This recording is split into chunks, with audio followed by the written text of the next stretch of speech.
Welcome back to Just Chattin', and this is the series of videos we do on Thursday and Sunday evenings just for our own entertainment. So, for our Audie fans, he is around here somewhere. For some odd reason that I just don't understand, he has been sleeping on hard metal surfaces lately.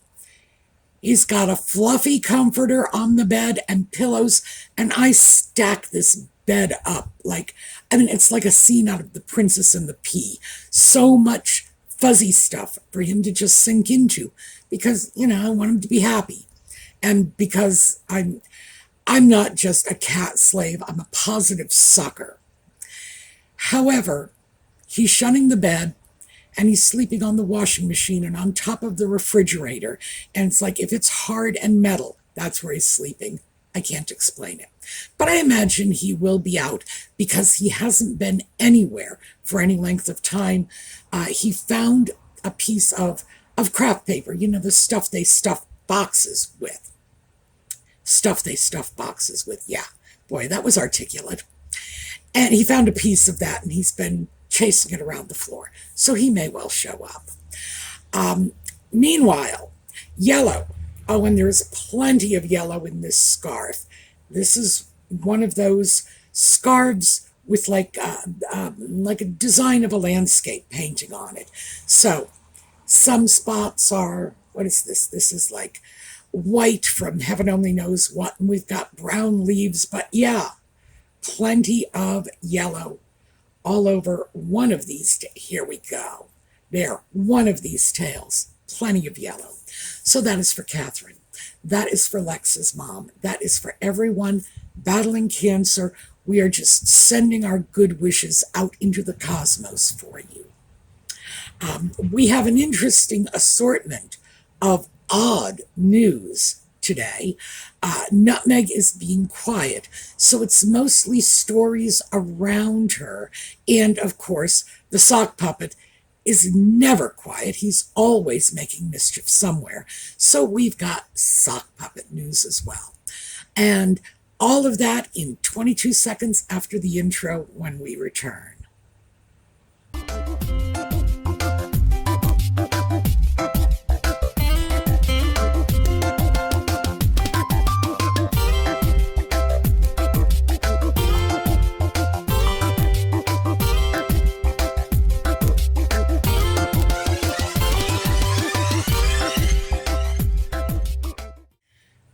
Okay, I'm trying to come up with these stories in order so that there's sort of a smooth transition from one to the other. And I think I've almost gotten it this time. As always, the information that I use is cited in the video notes below. You're always free to check these things out for yourself, and I absolutely encourage you to do so because I tend to encapsulate the articles, give you the gist, but I also give you my take on it. But the actual articles are always cited, so you can just pull them up and make your own decisions. So let's start with the news about the Colombia trip has filtered back from Colombia, and this is the cost of the trip, which was described by Colombian Senator Cabal as showboating and wasteful extravagance. So, and keep in mind, Cabral is in the party that is, it's the more conservative party in opposition to Marquez, who invited them, which is the more liberal party. So this could just be, interesting politics. I don't know. But the figures don't lie. Except in this case, I wonder if they're 100% accurate. Now, the figures that have come out are 45,000 pounds, which is just under $60,000. But that really doesn't tell the whole story because we're talking about Colombia. The Colombian figures on this are 244 million pesos, which is 250 million pesos. And I think it's important that we look at it in that context, because this is a very poor country. And we might be able to say, well, oh, $60,000, boy, we can just spend that in a weekend. Well, personally, I can't. But it seems much smaller when we look at it from our own perspectives, comparing it to the cost of our car or the cost of our house or the amount of money we might earn in a year. When you consider that it's almost 250 million pesos in Colombia, and that is their currency unit, yeah, puts a different spin on it, doesn't it? This was, no matter how you slice it, a big piece of change for the Colombian citizenry to pony up. And the information that has come out is that Nutmeg and the Sock Puppet paid their own airfare. If they did, it'd probably be the first time they've ever done it. So I'm not sure how credible that is. And I certainly have no doubt that if they took responsibility for it, somebody other than Nutmeg and the Sock Puppet picked up the tab. They either bummed a ride on a friend's private jet, well, assuming they have any friends left, or charged it up to Archewell or some other of their little business entities so that they could use it as a tax deduction. Certainly, did they pay for it out of their own pocket, their own spending money? Are the cost of these flights coming out of, their Netflix and chill date night fund? I doubt that very, very much. And remember, they managed to cite the Invictus Games at one point during this 4-day trip. And certainly they were pushing alleged Archewell initiatives for this or that, sort of the Amber Heard pledging to spend money. But we don't know. We don't know. So all we can do is look at the fact that the trip cost the Colombian taxpayers 250 million pesos, billion with a B. And as for who picked up the rest of this, well, my guess is it was anybody that Nutmeg and the Sock Puppet could palm these expenses off to. So I thought that was very interesting, but certainly the trip was not universally lauded in Colombia, even though the media in the West is saying, oh, the trip was a great triumph. In what sense?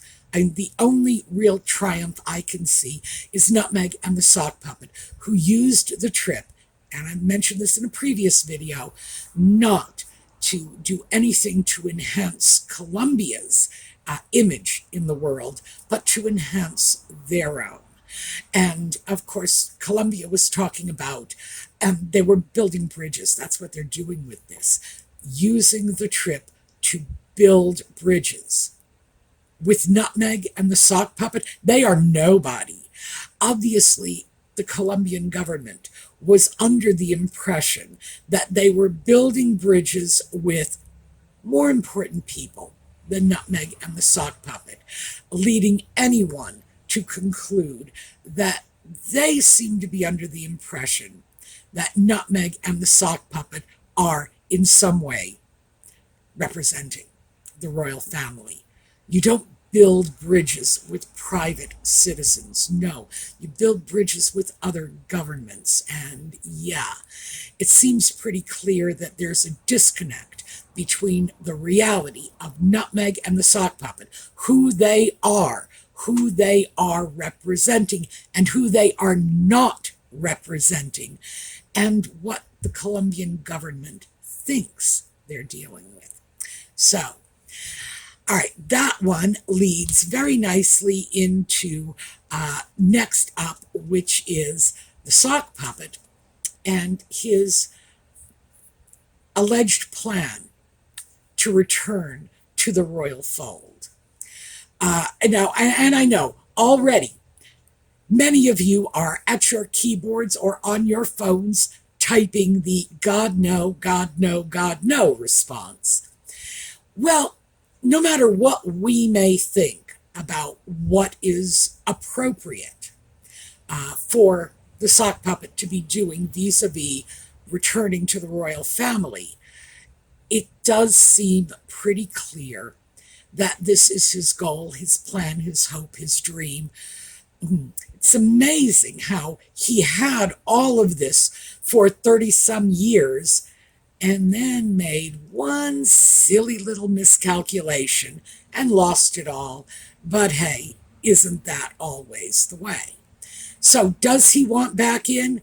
I would say yes. I would say yes, absolutely, he does want back in. I don't think this is any sort of red herring or misinformation, disinformation, that's what I would call it, coming out of the Sussex camp. No, I think this is probably the reality. I think this goes a long way to explaining the fact that when he did show up at his uncle Robert Fellowes' funeral just a few days ago, he did it on the QT. He did it without making a fuss. He did it without calling the media, with no fanfare. And I think it may have been in order to somehow placate the royal family, assuming that you can undo 5 years worth of emotional terrorism with one quiet, under the radar visit. But the sock puppet's not bright. He probably does think that by going over to a family funeral and being quiet and dignified and respectful about it, Lord, I hope he wore shoes, that this might be enough to undo everything. Because, as I say, he's not bright. He's just not bright. But it does seem clear that he would like to sort of worm his way back in. And apparently, the path of least resistance would be the Spencer family. Now, the Spencer family is, they are well connected. They are of the aristocracy. They are not the royal family. And within that rarefied title ranking, it's like the king is up here, and then there are dukes, and then there are princelings, and then there are earls. And remember, Charles, the one Diana always called Carlos, and I always have to say that because she had a brother Charles and a husband Charles, so we have to draw the lines to avoid confusion. So Carlos is down here at Earl, and Charles, the king, is up here. So, yeah, it's not very noble or royal, but it's certainly aristocratic. And they are not without their connections. The fact is that Diana's sister Jane was married to Robert Fellowes. He was the late Queen's private secretary. They're plugged in. And is the sock puppet off base, thinking the Spencers could help him sort of squirm back in? I don't think so. Even though they are not like tight with the royal family the way they used to be with past generations of Spencers, I certainly do think that they could, smooth some paths for him. Certainly they could bring him into their circle, which would then open up other circles, at least theoretically. But again, many of you are on your keyboards already typing no, no, no, God, no. And I think that this is a feeling that is being expressed right across the country because, of course, the British media loves polling the British public. The British media lives for these opportunities when they can go to the British people and say, and what do you think, Tom and Mary on the street? They love it. And so far, it really doesn't look all that favorable for the sock puppet's return. That does not mean this is not his idea. This is not what he's hoping for. This is not what he would be planning to do. What might be in his little pipe dreams. So, do I think this is legitimate that he really is trying to get back? Yeah, I do. I do. I think when we look at who he is today relative to who he was 7 or 8 years ago, oh yeah, oh yeah, it's been a massive come down. He is now Handbag Harry, and he used to be the most popular of all of the British royals, I think next to the Queen and the Queen alone. So, yeah, he can't be thrilled about that. This has got to be a source of irritation, and certainly anyone in their right mind, and I know you're going to be saying, oh, you're giving him more credit than he deserves. Yeah, I know I am. But anyone in their right mind, or even in the neighborhood of their right mind, which I think maybe the sock puppet is, anybody would be looking at the situation saying, gee, I had it a whole lot better when I was back home with the family. So, yeah, I think this is real. I think this is legitimate. I am not saying I think it's going to work, especially because now they are saying there are conditions on this. The sock puppet will return if William apologizes.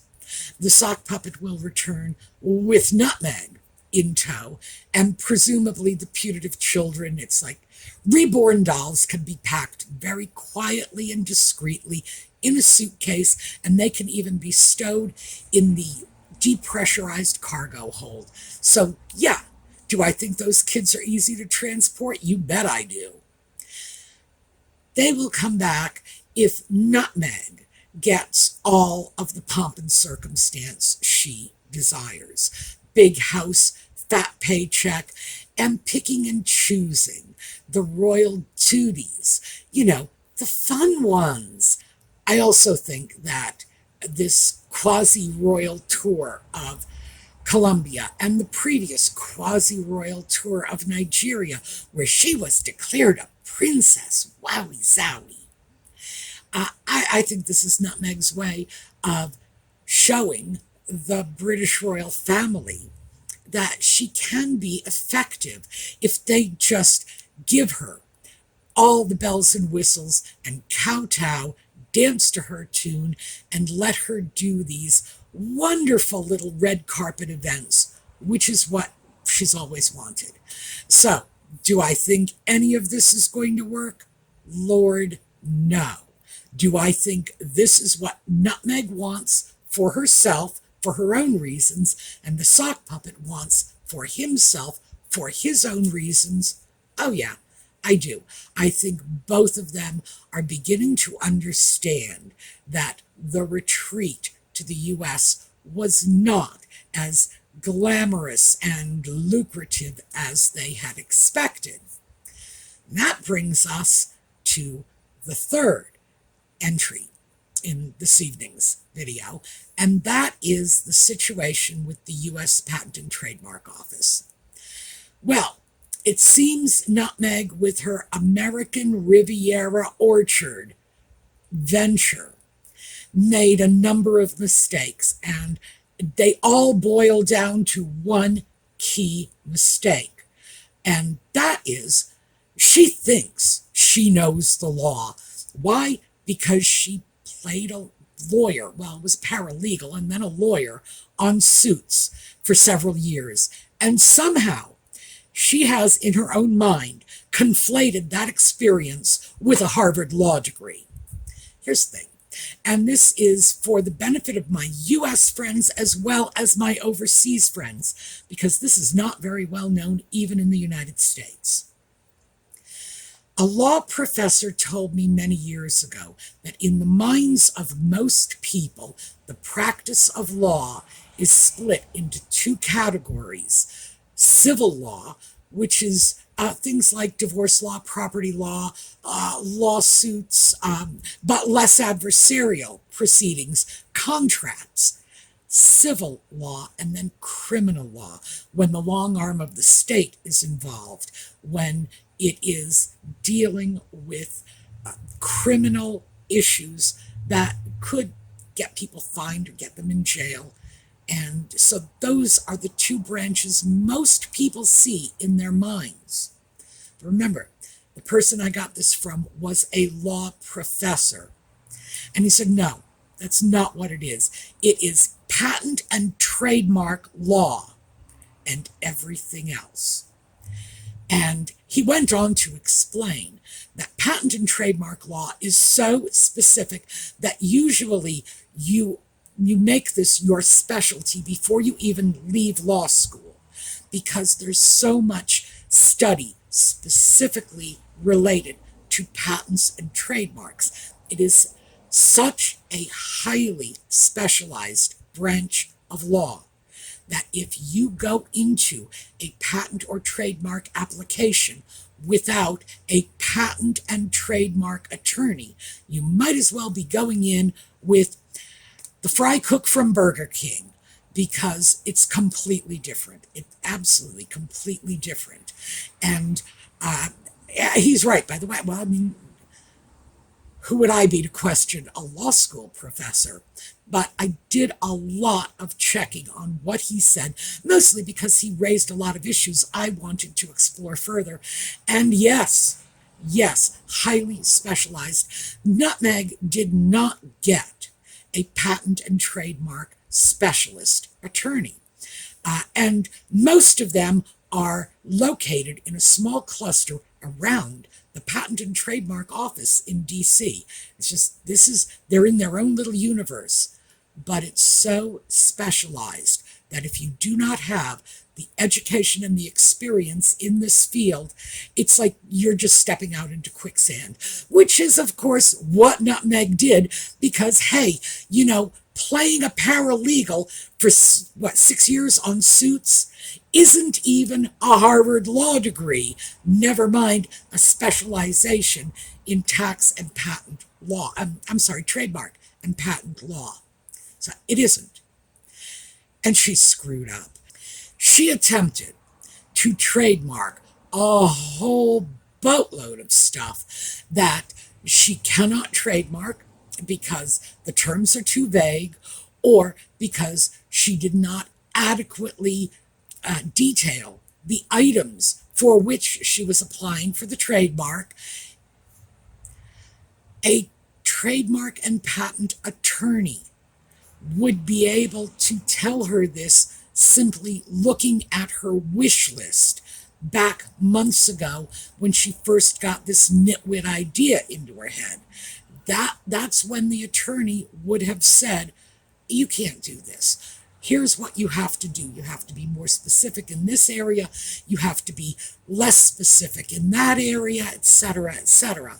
And the area in which she needs primarily to be less specific is apparently the name, because American Riviera Orchard, which still, I'm telling you, this does anybody remember the band Sister Christian? I think it was the 80s or 90s. It was a long time ago. Definitely not my generation, but I do remember them.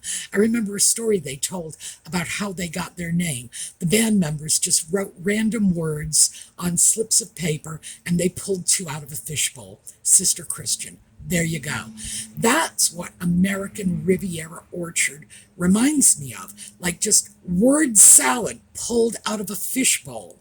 Well, the problem is that is a little too specific. American Riviera means something else, orchard means something else, and that may be where she got a little too specific.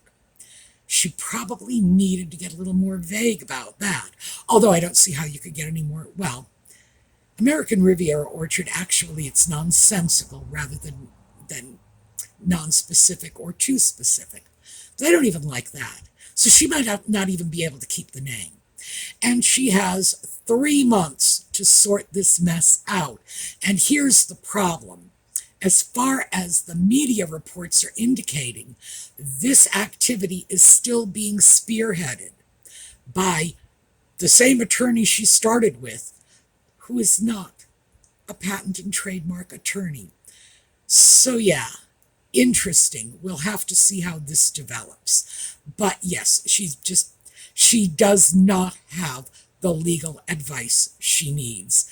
And her notion that she knows everything and nobody can tell her anything is really starting to blow up in her face. She's got 3 months to do it. By the way, that does not mean at the end of 3 months she will get a definitive yes or no.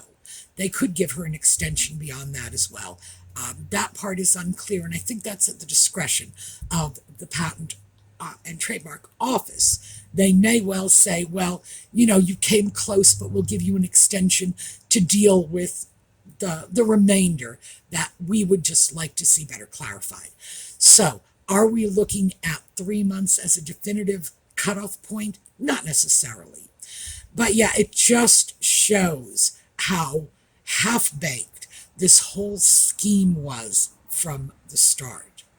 But, as if that's not enough, Nutmeg's most recent bit of bizarreness is her attorneys, the people representing her with her sister Samantha's lawsuit. Her attorneys are now complaining that Samantha's attorneys are suing her as Meghan Markle and not the Duchess of Sussex, which they claim is her legal name. Now, I'd love to know how they are claiming that is her legal name in the United States, because I'm not 100% sure it can be unless she has gone into a court somewhere and had her name legally changed from Meghan Rachel Markle to the Duchess of Sussex. But, knowing Nutmeg, she might very well have done that. I think this is a ridiculously petty thing to do, but I am delighted that she did it, because this can only backfire by showing the average American on the street just who this woman is, and the fact that she clearly thinks she is a cut above everybody else. She is the Duchess of Sussex, and her own sister ought to be curtsying to her. Remember, this is the sister who took care of her when she was a tiny toddler. Yeah, well, good luck with that one. So, yeah, that was just a little bit of, I don't know, comic relief, if you will. But, yeah, definitely worth taking a quick look at, because if nothing else, this really shows us who she is at her core. And she is someone who will stand in a country founded on equality and demand that she be given special privileges because she is the Duchess of Sussex. Oh my, my. So that's what I have for you today. We are going to take a look at a slideshow on the way out, and I hope to see you all next time. In the meanwhile, have a terrific day.